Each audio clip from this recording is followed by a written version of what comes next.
New York and on the new Hot 97 app. Ebro in the morning on Hot 97. Ebro in the morning. Laura's on assignment. Thanksgiving holiday. Rosenberg's here. We got the legend Spice Dance Hall in the building. Jamaica in the building. You said legend. You don't want to be legend status? Oh, God. That comes with a lot. What year was your first big record? 2003. Yeah. Fight over man. Me's a girl. Me not fight over man. They know it. And once you, Big up I Dave don't know Kelly. if 2000, I feel like people jump to putting people legend too fast. Well, You have feel time like, for that. I feel like as far as women go, right, in dance hall specifically, Spice's voice, style, like, you know, there's people obviously that did amazing things before you, right? Patra, Definitely. Lady Saw, many Definitely. others, right? Definitely. But as far as keeping dance hall at the forefront, representing for the ladies, right? Creating a blueprint for the young ladies to follow, Definitely. Spice, right? I mean, it's definitely a I guess compliment. so. I don't think anybody, toe-to-toe on stage. Most dudes don't want to go toe-to-toe with you on That's stage. true. That's true. And they talk about that all the time. So there's no denying that. Who's the first artist to bring you out? Bounty Killer. Bounty Killer brought her out on stage. Bounty What, Killer. 14, 15? Yes, 14, 15. But you know what I'm telling you. Ebro, oh, you go on, so. I'll be paying Like- attention. I'll be learning. I'll be I trying to learn. realize. But it was at like, you know, she was a little girl and Very came little. out and ripped the shit. Where With was Bounty it? Killer. Where was it? It was in my Close to the community. mic. It was in my community, Old Britain. That's where I met him first. Him and Power Man on stage. And I think, a little clash thing. And I just came up out of nowhere. No name. Little girl, about 14. And, Monty was like, who this? Can you know Bunty? I'm aggressive on stage. And I say, yo, no clear my stage. I don't want a man on my stage. And Ray. And I don't want a body. I'm just walk up. And he was like, so who this? And I think that's where Spice was born. This little girl. She was talking like, about blowing niggas' brains out. Very lyrical, What was your lyrics at the time? Do you remember? I don't even remember, but it was just some heavy spitting lyrics. And he was amazed. And I always tell him, it's like he was a prophet. He was like, after Lady Saw, you're the next queen of dancehall. He looked at me and he told me that. Yep. But you're careful Just to seeing not me necessarily run around with that title. Like I pay was very respect. careful. I was very careful. I was very careful. And I have a lot of respect for the woman who was before me. The sad thing about it is that when, Lady Saw came out of the business, it wasn't all glitter and gold. We've been friends for over a decade. And, it's kind of sad to know that when She's she not was celebrated leaving, the same way. right. It's hard. It's Long and short of it. Yeah, I But I mean- paid respect to a lot of women on my mixtape, captured the song called Romantic Mood. I'm not sure if you listened to it yet, but I was paying homage to the women who started dancehall, like Dawn Penn, Lady Ann, Sister Nancy, Sister Charmaine, Patra. We go back into the era. Yeah. And, I did a little style like their style and I was paying homage to them. So you have a relationship with Patra? I haven't seen her in years, but I have a lot of respect for her. And I remember when I braid my hair, I said, Lord, you remind me of Patra. And, I like her style and stuff, so, yeah. Now, fast forward, you are on this latest release, which is available on Apple Music and wherever you stream music. You put out 19 different records. Yes. Straight dancehall, right? Mostly, right? Mostly dancehall. I have little mixes on it. But the big record on there was you challenging complexionism and, light skin, dark skin issues, which are, very well documented and talked about on the island of Jamaica with people lightening their skin. Right. Our friend Vibes Cartel, right? He went out and cake soaped it up, right? Cake soap. Yeah, big up Vibes Cartel and not the boss. That. Yeah, and but why did you do this? Why did you decide to do this right now?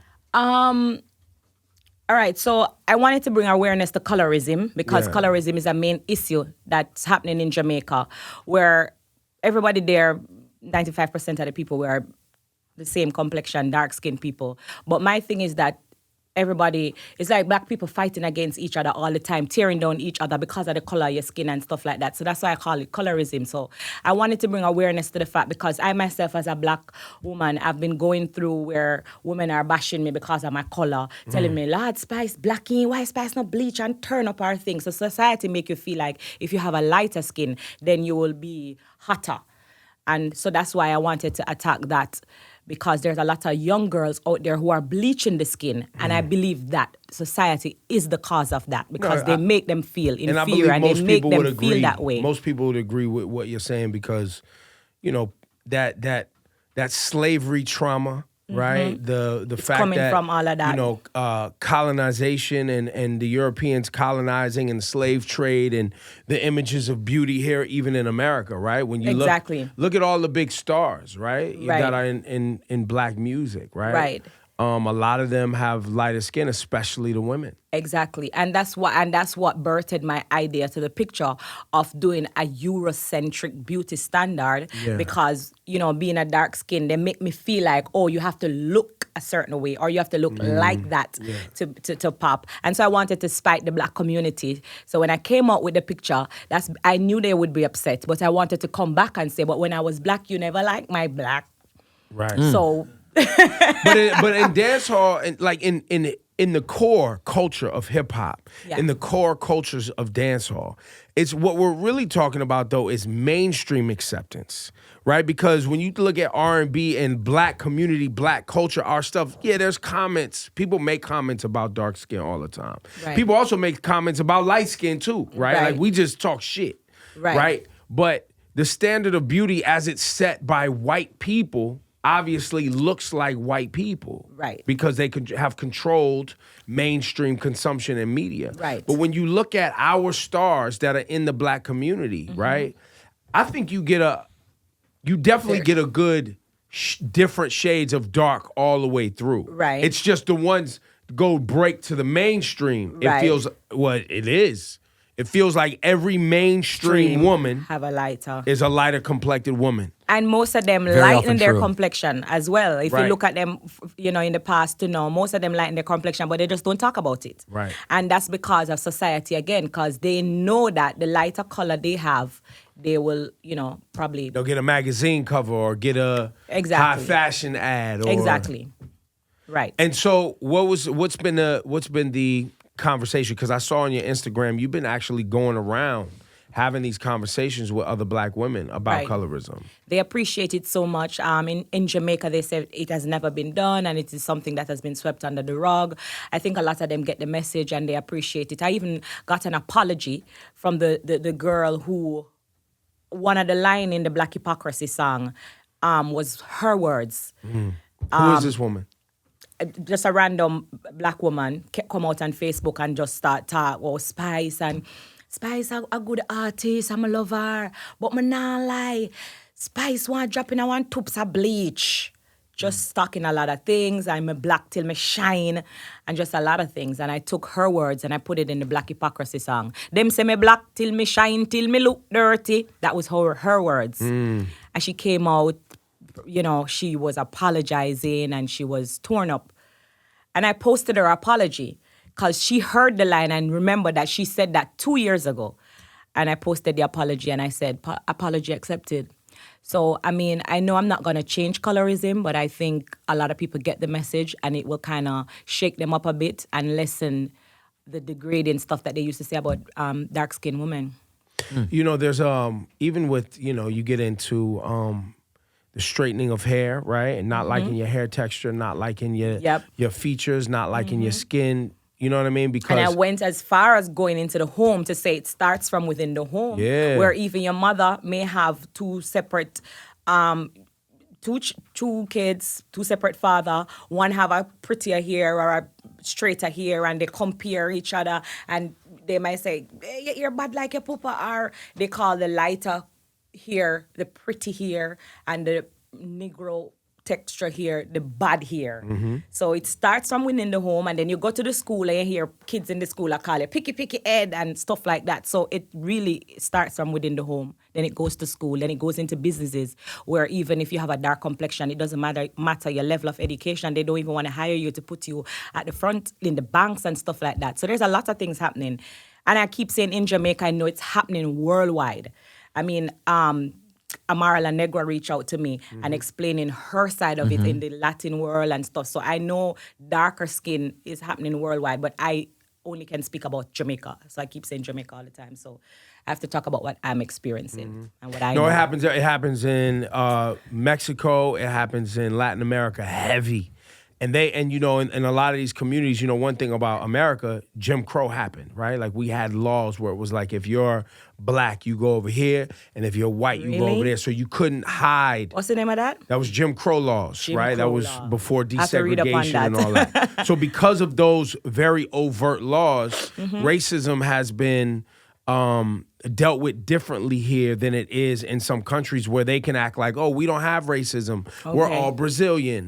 We're all Dominican. Yeah, we can't hide behind that because it was really built into what American culture was. So you go to Latin countries, they'll be like, oh, racism doesn't exist. But then you look on TV, it's all white people. Okay. But they're just Mexican or Brazilian, right? Or, you know, all of the political leadership is all light-skinned white people, right? But none of the darker people work any of the high-end jobs, right? But then you go out to the fields and you go to look at the laboratory, you know, cleaning up. It's all dark-skinned people, right? But you know that they're all being educated, but that racism is still pervasive. Yes. It's just it wasn't openly spoken like it was here, where there was a civil war and there's flags that represent, you know, that Confederate flag represents racism, and you have Jim Crow laws and these other things that are more overt in America. So black folks could be like, you're a motherfucking racist. You acting funny. Or you acting funny because you dark skinned. Or, you know what I'm saying? We point that shit out. Right. And so it's great that you're doing it. I'm very proud of you for that. Thank you. Because when I saw the first thing, I was like, hell no, Spikes ain't lighting us. But we very quickly, everyone knew it was being provocative, intentionally. Yeah, I'm glad it was quick, too. Yeah. And it wasn't supposed to be so quick, but when I saw what was happening, like everybody, I was like, okay, I need to drop my message right now. Yeah. Because I was supposed to do it like for a week to shake them up for a whole was week. Pissed right away. But I was like, okay, here's my message. Because then you get worried that they'll never see the other message. Right. I know. Because that was, I mean, when I said break the internet, I never expect that. And you know the bad is going to travel faster. Exactly. So the one that's And bad, that's they'll pass around. When you put out the thing and be like, no, here's the real message, and not going to pass around. They're not seeing that. So, and that's what happened. Yo, this latest tape, 19 records. You want to play the Black Hypocrisy right now? That's the opening track. Right. On this Captured record. Why is Captured the title? And why are you tied up naked? What's happening? Yo, you always up to something, man. Captured is the name of it because, as you may know, I'm in a record deal with VP Records, and they're not releasing an album. They're not willing to, let me go. It's like I have to be taking them to court and having a battle to get out of the contract because they don't want to release an album. I signed a 5-album deal with them from 2009. They've never, ever released an album with me. And so that's how I feel. I feel captured. So that's why it's called Captured. Shout to the Chin family. Are they still in charge over there? Yes. And they still distributed through Atlantic Records? Is that still the relationship? I VP have no Records? idea with that part. And so the whole story is you have 19 songs that you just put up. Right. This isn't considered an album. No. It's a mixtape. And why is it not an album? Because I'm still in a contract with VP Records, and legally they are, supposed to release my album. So that's why I call it mixtape. And this isn't on VP Records? No, it's not. I did it on my own. It's distributed through. Do you understand what's happening here? Yeah, Happilus. I don't understand why. why. I do everything by myself. So what's the problem? Why won't? I have no idea. I have no idea. He's not able to explain it to me. I've had meetings with him. I've visited him with lawyers. I have absolutely no idea. And what do your lawyers say? We just have to sue them. That's crazy. It seems bizarre, and right? it's nothing. There wasn't one big event. It just went bad. Every year they're going to release the album, and that's the story that I get every year. So in 2014, you put out an EP. Yes. So Me Like It. Yes. And before that, you put out another EP in 2009, Did I? which was the Spice EP, it just says here. Maybe it was a mixtape. All right. And what else other than, and then obviously he was on Rompin' Shop, which is Rosenberg's favorite dancehall record of all time. Classic. And then that's it, right? That's it. Ever since I've just been releasing singles on my own. And so for I'm really trying to. So for them, it's cheaper to just promote singles and never give you an album, and then that way they stay in control and they don't have to do anything. And I don't know if it's because of my work ethic. I don't know if they're making more money sitting in the office while I do the work. I'm not trying to figure it out. I just know that I need to keep my career going, and the only way to do that is continue putting out these singles and doing it by myself. But they're not doing anything. Yo. There's 19 records she just put out. Right. And you can actually buy it. It's out. Yes. But it's not on the label. That's It's so not strange. on the label. I don't know if I. Yo, you guys, we gotta protect Spice at all costs right now. This is crazy. Yo, and the album is Sexy Time too. Shout out to I might Spice. add it's number one on the Billboard charts right now. The number one reggae album out right now on the Billboard charts. Well, congratulations. Thank you. That's really Very dope. dope. Let's Thank play you. Black Hypocrisy. You got to keep us updated on this because this sounds peculiar. And as much as we come across the executives at VP and help them with different records that they put out, I would love to hear from them also. Yeah. Because this sounds terrible. I'd love This to is hear from terrible them, business. too. Y'all give it up one time. Spice. No cake soap. Skin complexion intact.